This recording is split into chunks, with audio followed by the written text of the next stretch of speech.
હવે એમ કહેશે કે આમાં તમારી ટિકિટ બુક નથી, પણ હું બળ કરજો. જય હિન્દવા ટ્રાવેલ્સ છે આપણે, એને આમાં લઈ દીધી કુલ્ફી. જો ડ્રાઈવર ભાઈ આપણો બ્લોગ જોતા હોય એ કહેજો કે ભાઈ એક ટીપનું જીથે રાણો ઉથે મેવાડ છે. અને અહીંયા બધી ગાડીઓ બ્રિજ ફોડવા ઉભી રહી છે. અને આપણે તો થોડોક નાસ્તો લઈ લીધો છે મેં ભાઈ. ટ્રાફિક અત્યારે ગાડીની સિઝન છે ને એટલે બહુ છે હો ભાઈ. અને આપણે અત્યારે સુરતમાં ઉતરી ગયા છીએ.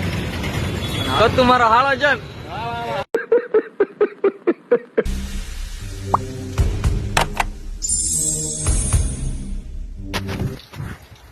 તો જય માતાજી, જય શ્રી કૃષ્ણ અને જય શ્રી રામ. તો મિત્રો આજનો બ્લોગ આપણે વરસાદની શરૂઆતથી શરૂ કરીએ છીએ.